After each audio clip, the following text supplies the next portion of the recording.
Welcome back to the One Question Leadership Podcast. I'm Glenn Caruso, head football coach at the University of St. Thomas, and so happy you tuned in. You know, quite often we get so caught up in the daily grind of work or coaching or recruiting that we don't often take time to reflect.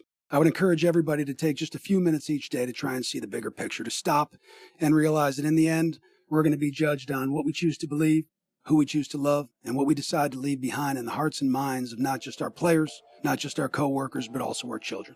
And remember, if we're doing it right, we're coaching for life.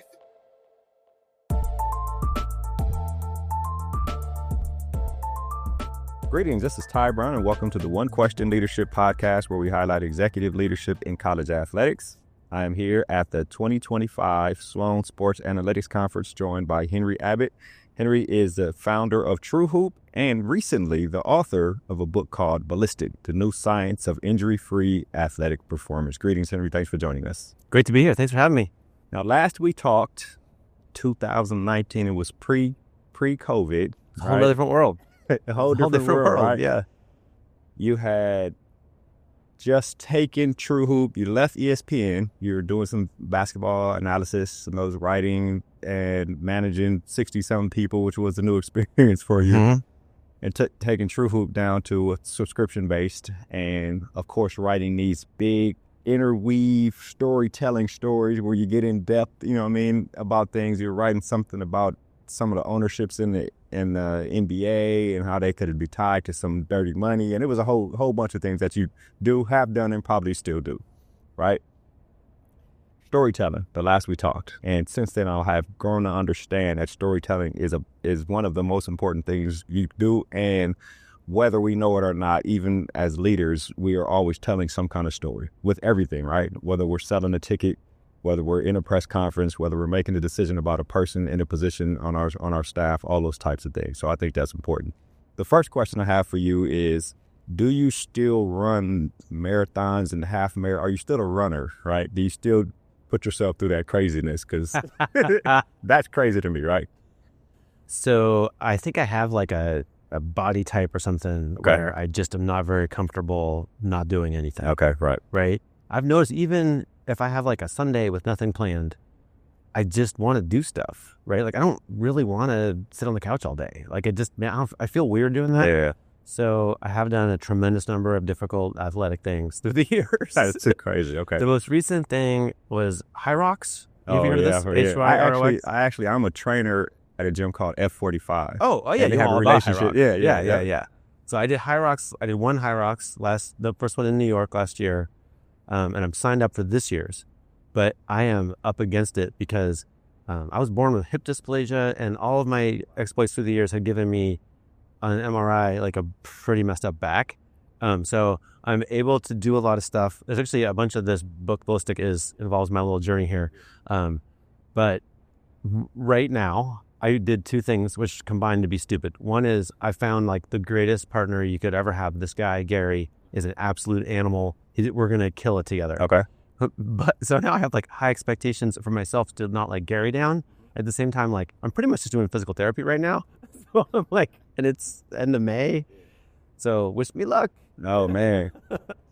So you're not training because you got to work on your body first. Currently, I'm working.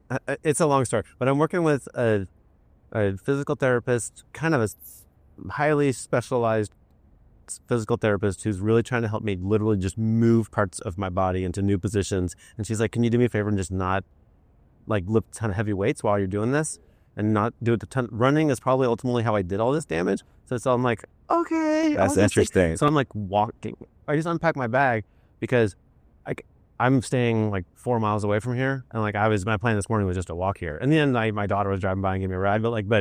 But yeah, I'm trying to get exercise like every crazy way. So, okay, let me just look at this. You plan on doing High Rocks. The physical therapist says, keep it easy for a certain amount of time, or she's looking for knows certain. You have High Rocks coming up. She does. And I might back. I already texted Gary. I'm like, look, I might not be a good partner for you, right? I might not be able to do it. But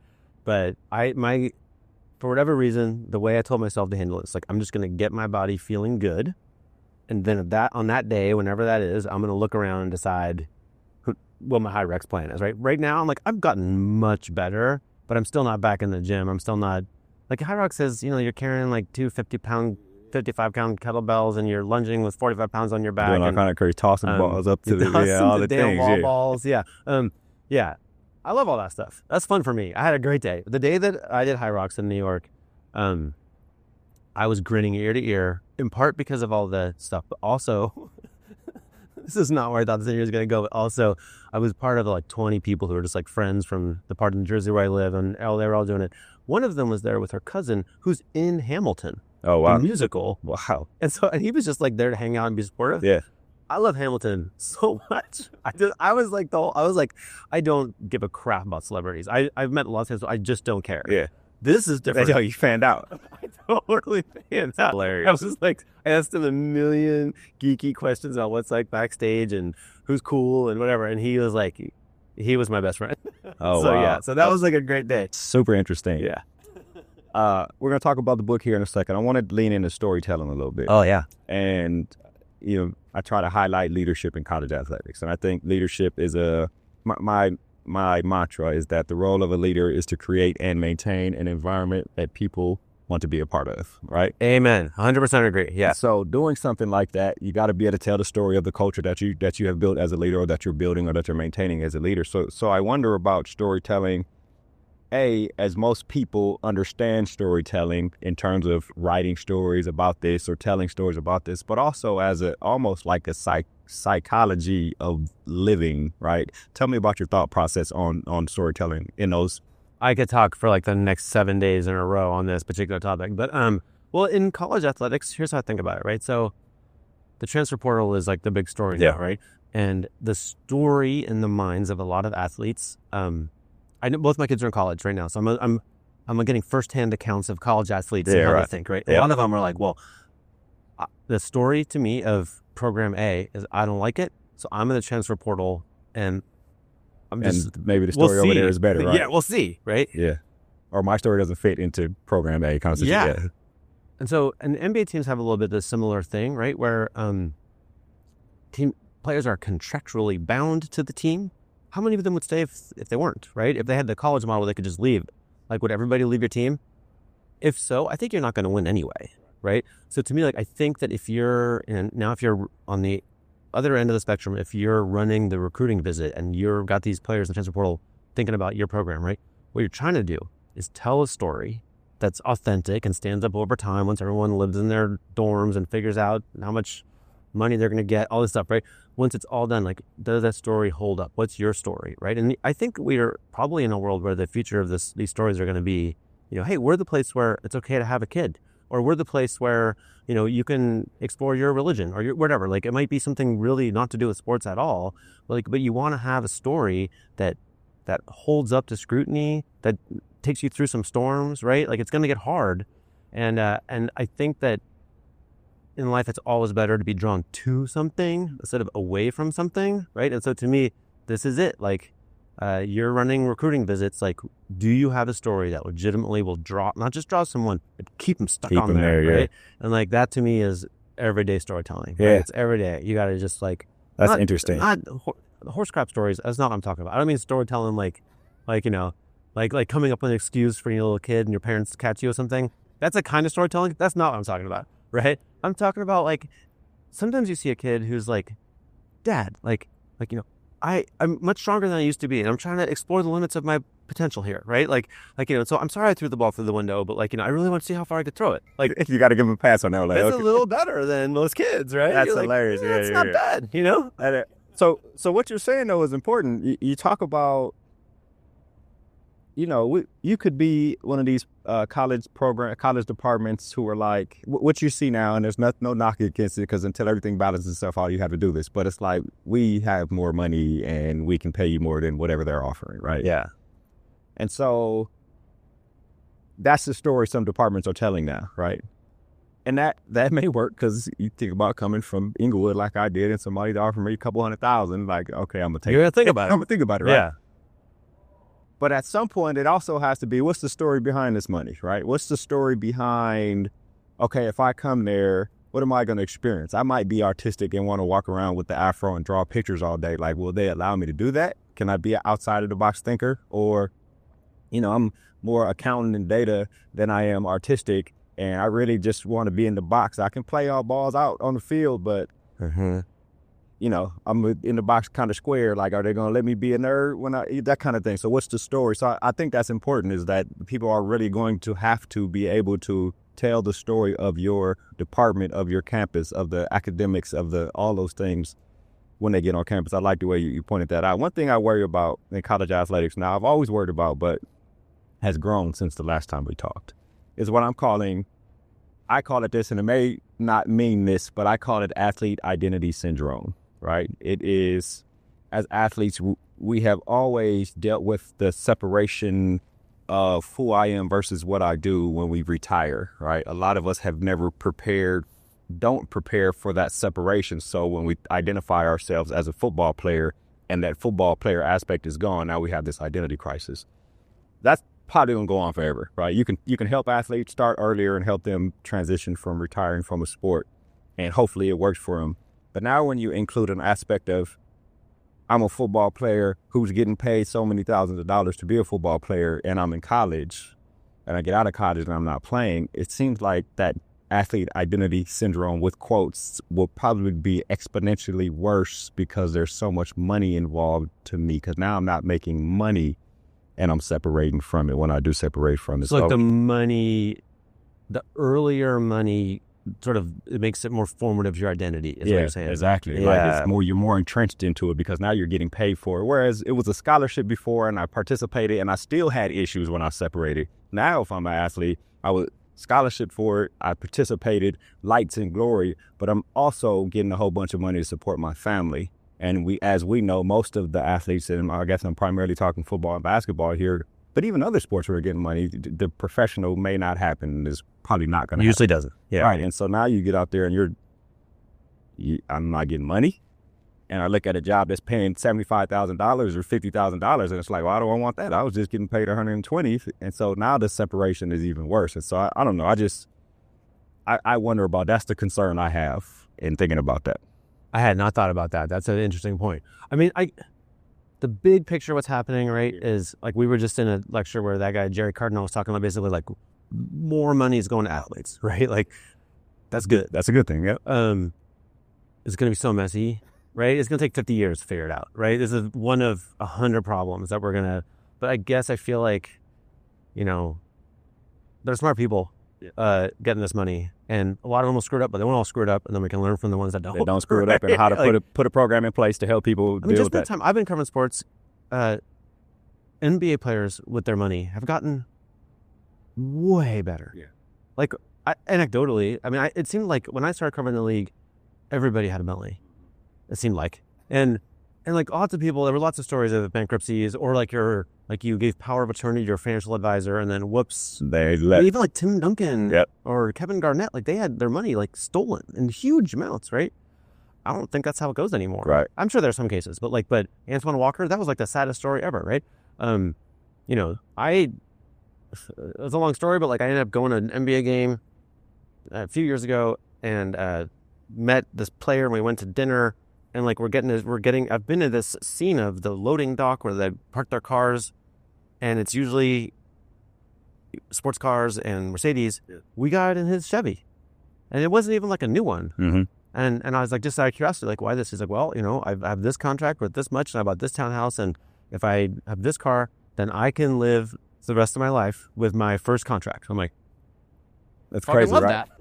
Different than the 80s and 90s, right? So different. It's a totally different thing, And I think that's pretty common now. So that what you're saying, especially NBA, is NBA, I think, had realized, okay, we're part of the problem here, right? We're paying these guys, and they play, and they blow all their money, and now they're desolate, right? Yeah. So I think the NBA has put in checks and balances, and that's what college athletics has to do. Now, there are programs and things, but those programs were built on a foundation that wasn't what it is today. So they'll like you're saying, they'll probably put things in place to where these athletes, student athletes, will figure out how to not blow everything so they can live for 20 years on the money they're making in college, which sounds crazy to say. Another aspect of that athlete identity syndrome, with a lot of athletes, figure out early enough so that when they do stop competing, it's not as much as a crisis, is getting injured. Oh, right? I see what you did there. They get injured, junior year or sophomore year, and then they have this crisis of who am I without playing, and that helps them transition when they do continue playing, when they finally retire from playing, into understanding, who they are, and not understand who they are, core values, foundational principles that make them who they are.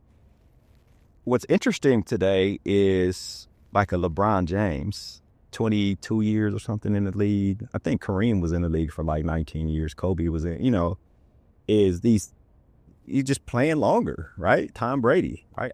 I think that you probably know better than I do. I think that Tom Brady, the whole thing was in the news was an identity crisis thing. I mean, yes, divorce, but I think it was like, you want me to separate from the sport, and I'm actually still good at it because I just won a Super Bowl. So now I got to leave.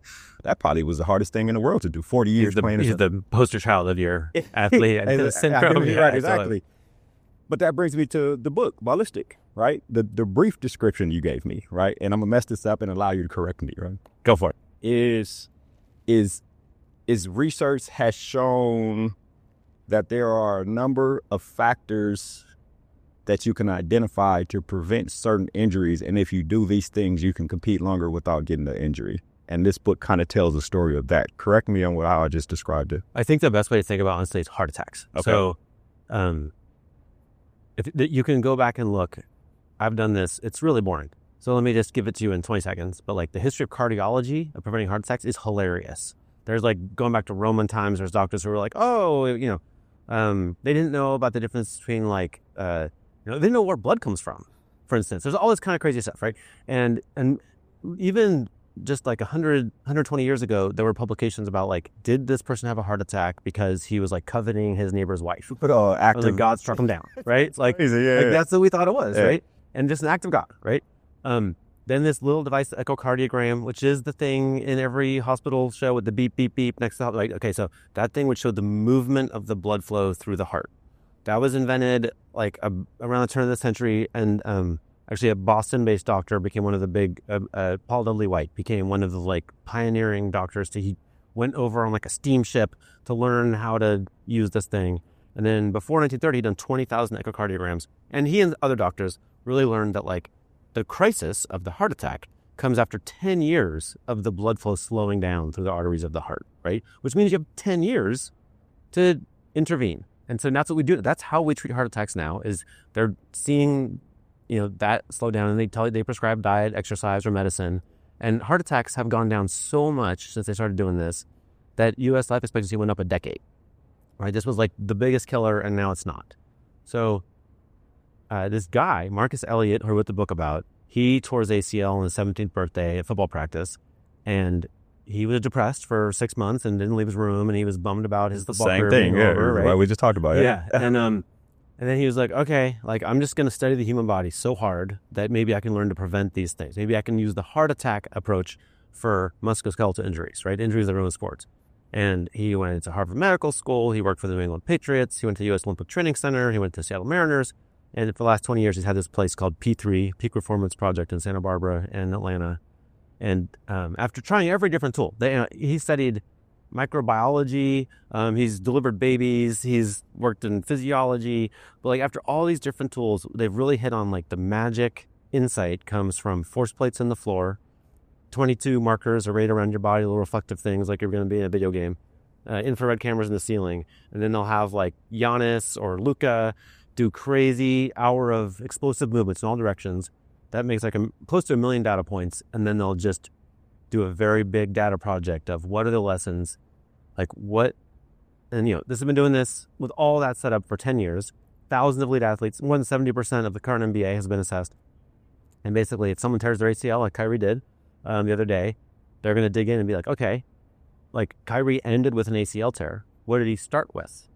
Well, how did he move, right? And over time, they kind of build these. When you have a little database, you don't know anything. But once you have a big database, you're like, wow, there's some really powerful signs here of like what an ACL tear looks like 5 years before it happens, just like a heart before a heart attack. And so that's what they're working on, and they have like a big bunch of findings that apply to all of us, right? There's just stuff that is upstream from injuries that's in the movement data that we just could never know from an MRI. Like I'll stop monologuing here for a second. I just had another cup of coffee. But Derrick Rose, terrible story, right? Like if you did an MRI of his knee the morning that he tore his ACL, it would look perfect, right? It's the movement that caused it, right? It's not his knee. The answer is not in his knee. And actually, all of the top causes of ACL tears are in the foot and the hip.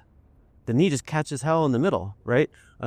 So that's what they're kind of opening this door, like a new way of seeing how we move, which, is super important to college athletes because they're in this formative stage of like, who am I as a person, right? And am I going to make it as a pro? Probably not, but maybe. And like injuries are just the off-ramp for all your dreams, right? They were for Marcus. And so this is like I feel like it's the biggest story in sports. I mean, just NBA right now has, I could do the math. It's probably something like 30% of all-stars are done for the season, right? Like crazy. This is a wild problem that just dominates sports and no one knows what to do about it except for this guy. So I guess the question is, as they analyze this data, would they be able to tell 2 years from now if Derrick Rose, was still playing? Would they be able to tell a Derrick Rose, don't move like this because your body is not built for you? I mean, tell me how you would apply that kind of situation. Yeah. So it's a new field. Okay. And there's going to be lots of different things coming out of it, right? We're in the early days still. Yeah. But the way that it works right now is they frequently have like a fresh, actually, so William Morris and Endeavor clients have an exclusive deal to do their pre-draft training there. So like Chet Holmgren, Jalen Williams, all these guys, while I was writing the book, they're all out there doing their 7 weeks of pre-draft training. And a lot of them come in with some pain, but some of them come in feeling amazing. And they'll say, hey, look, like when you land, you have 70% of your weight in your right leg. Oh, coming down. And 30% in your left. Like, let's work on that, right? Once you have that kind of imbalance, this is a very basic, easy to understand, but there are a bunch of other ones. Once you have that, like, the stress on that knee after a few years, it's sick. It's going to go, yeah. The forces involved are, here's another kind of core finding of this, right? So, like, I had to learn about physics to write this book. So, like, a pro boxer's punch is about 100 newtons of force. They have an NBA player standing on an 18-inch box and stepping off and landing with 11,000 newtons of force. Wow. Like, human bodies in free fall have all of the biggest forces in sports. Wow, okay. To completely sever a human spine takes a third of that 11,000 newtons, right? So we're counting on these contraptions of our legs to like work right. Yeah. So basically, and you go through the assessment, young Derrick Rose or whatever, they're basically saying like, hey, do you have good landing gear? Because your body's going to be, your torso is 80% of your weight. It's going to be free falling towards the earth, and you need a good contraption. Yeah. And like, do you have a good contraption? And like, it's we're well designed. We have like a better than most animals' ability to like land like a cat, right? But if you happen to land on the outside of your foot or on your toes, or if a big common problem, which I have personally, is you don't accept a lot of the force of landing into your glutes and your hips. You don't bend your hips back as you land. All of these things are like problematic, big, dramatically increasing your risk factors. So I think, step one, if you were talking to Marcus Elliott, the book is about, he would have a lot more nuance for you. But like, to me, the big cut is like, just like don't drive drunk, put your seatbelt on. Like, these are the big safety things in driving. Like, in operating your athletic body, the big things are going to be like, get your landing gear straight, right? Like, so they'll tell people this. Yeah, they'll be like, your hips are too immobile, your hips aren't stable enough. There's little pointers to work on for everybody, right? Okay, so you're preventing the wear and tear. Yeah. Right. I mean, you can't. And the crisis. And the crisis, right? Yeah. Which is interesting because most of the crises are caused by the wear and tear, and then you move one way. I think was what you're saying. And you move a certain way, and all those years of wear and tear come to a head. Yeah. Bam, crisis. Super interesting. I wonder about, and of course I haven't read the book, right? So I wonder, does the book give me insight on ways to move, to land, to train so that I can prevent the wear and tear, thus hopefully preventing the crisis? Is that what this tells me, or Yeah. So they're very, very focused on like making the best athletes in the world better, more robust, which means a very personalized thing, right? So I was there kind of as an advocate for you and me. It's like, well, what do you guys learn that applies to the rest of us, right? We don't all have however many thousands of dollars That's the question, to come here, right? Yeah, exactly. And I think I was at times annoying with that repeated, they call us normies, right? They're like, sounds like on college campus, right? Yeah. We're normies, right? But I got a ton. There's a ton. There are 26 illustrations in here. I had to get an illustrator because I learned so much that like they're describing the move you have to do. Right? Yeah. But just for your listeners, like I'll tell you like a basic kind of category of thought that I think could make you different, like and better with your body moving forward. So, hips are the most important joint in the body, and like in terms of like second most mobile joint, biggest forces of the body, right? So if your hips are wrong, your injury risk is high. And almost every single person they've ever assessed at P3, this includes their facility for pro athletes, which is thousands of pro athletes, and they have another facility for normies. Mm-hmm. Almost all the people they've ever assessed comes away with like, here's you need to work on your hips. Okay. Those recommendations fall into two categories. You either need to make your hips more mobile or more stable. Okay. You need both. If you want to play in an NBA or if you want to age gracefully, right? You need both those things. What we tend to do is people with mobile hips go to yoga class. And they're good at yoga, right? And they feel good about it. And then they need hip replacements or they have hip pain because their hips aren't stable enough, right? Whereas I'm one of these people with not very mobile hips and I go lift weights, right? And I need to go to yoga because my hips aren't mobile enough, right? Yeah. So their little joke is everybody should switch. Right. If you love yoga, you should probably lift weights. And if you love lifting weights, you should probably go to yoga. Okay, right? I got it. So you gotta know, like sitting here right now, I know which category I'm in. I'm guessing you probably know which category you're in. I know. I've always felt like my hips are stiff, but I've never been analyzed enough to actually know that's you're probably right? Okay, so you can do it at home. They have a little test they told me after I annoyed them with enough questions. Like if you get in a side plank position, you know what I'm talking about? Okay, and then if you can lift your upper leg, lift your arm so your body's a big X, all 10 toes pointing forward. If you can like lock out that position to hold it, then their report is you're probably hips are stable enough. Okay. And then there's a move called a standing figure 4. You can look it up if you don't know it. So basically you're going to like put your, let's say, right yoga ankle move, sit on down your in a left chair. knee. Yeah. So you're standing up and then just sit down on one leg. It's a little bit of a balance thing, but if you can get your butt like back, keep your chest up, really sit down with your ankle across your knee, then your hips are mobile enough, right? So you're going to fail one of those. Yeah, right. Right? Mine would be the second one. Yeah, me too. I'm going to be leaning forward. Yeah. People are going to, if you go to do it at P3, they're going to make it a little funny.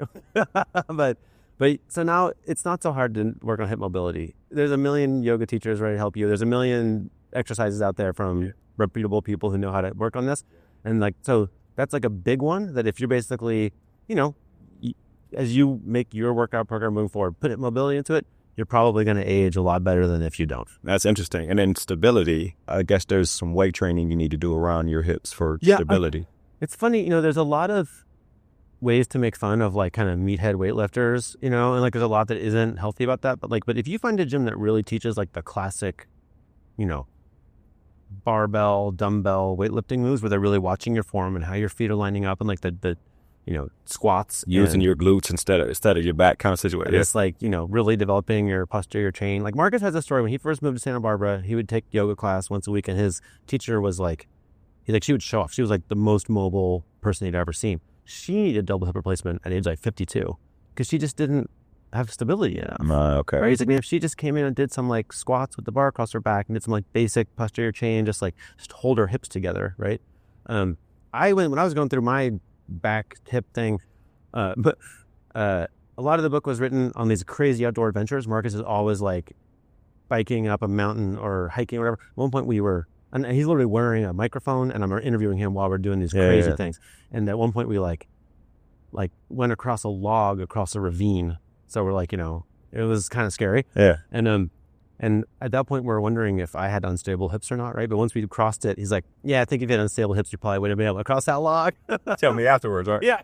That's crazy. But yeah. Super interesting. Yeah. So it sounds like what you've done here as we wrap up the conversation is taking some of the, tell me his name again? The doctor? Marcus Elliott. Dr. Marcus Elliott, taking some of the work that he has done and by asking questions, right, interpret it into a story that we can understand, us layman folks who don't understand the scientific aspect of things, right? Yes. And in terms of the story, is it are you in here and he in here? What is there a person or is it in Yeah, general? Tell me.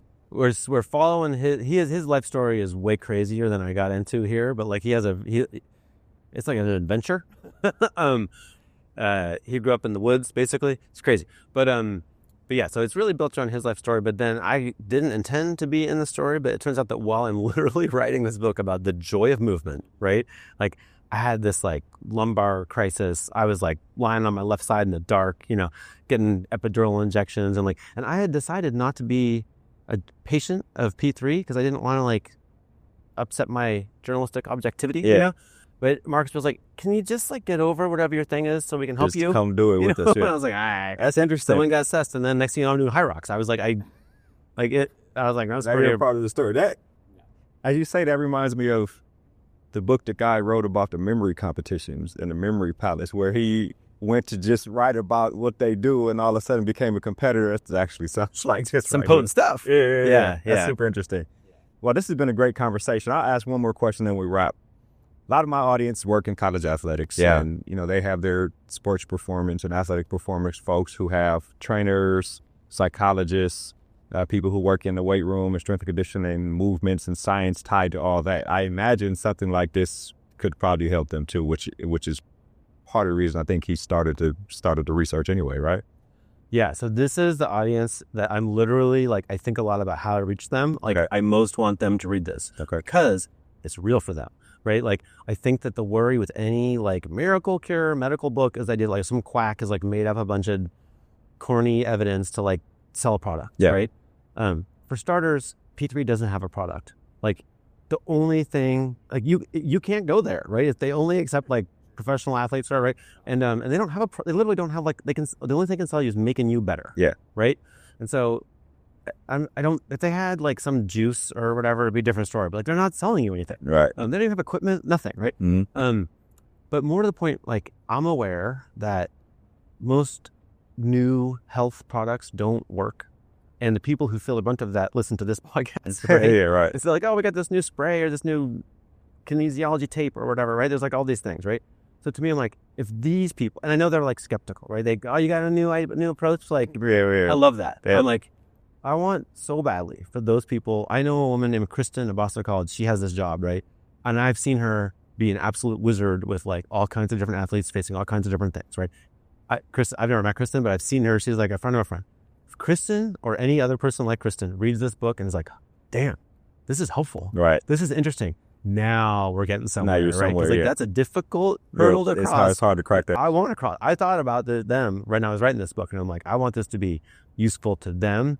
And then because they're thought leaders, and it leads out to the people we're most worried about with athletes, right? That's where he has to get to really get to the athletes, right? So yeah, I hope that they hear this right now and think probably not. I'm probably not going to change my practices based on this interview with Henry Abbott, but I'm just I would read the book and then let's talk, right? If I screwed something up, maybe I did. I don't know. I tried not to, but I really think that in general, the thing that I would bet the farm on is that just like in heart disease, we're going to move away from an MRI being the predominant input tool for making these health decisions and switch to movement data. That's coming. That's so much better. That set of insights is just like the echocardiogram and heart. It's a way better thing. Better assessment on where you are. That's the future. It's a little trickier. The job's going to be harder. This movement data is, when I said 1 million data points, do you want to sift through them? I don't. I don't know how to do that, right? All right. But that's where the good data, that's where the good stuff is, right? Yeah. I think this is the future of sports injuries is right in there. Yeah, well, Henry, this has been an excellent conversation. The book is Ballistic, The New Science of Injury-Free Athletic Performance by Henry Abbott. Now, is the book available on Amazon, or tell me about how somebody can get a copy of this book? Yeah, so it is available to pre-order everywhere. This feels kind of big time. I have an author website now. It's henryabbott.com, ABBOTT, and that has a little thing. If you want to order from your local bookshop, you can do that there. It has 6 or 7 different ways to order it. Yep. Comes out May 6th. Okay. This is the first weekend we're doing any media around the books, and this is literally the first interview. Oh, so okay. I feel honored, right? Yeah, no, I'm honored. Yeah, no, thanks for having me. Okay, excellent. That was Henry Abbott. Henry is the author of Ballistic, The New Science of Injury-Free Athletic Performance. And of course, I am Ty Brown. with one question. And keep in mind, the role of a leader is to create and maintain an environment that people want to be a part of. And as always, be better tomorrow than you are today.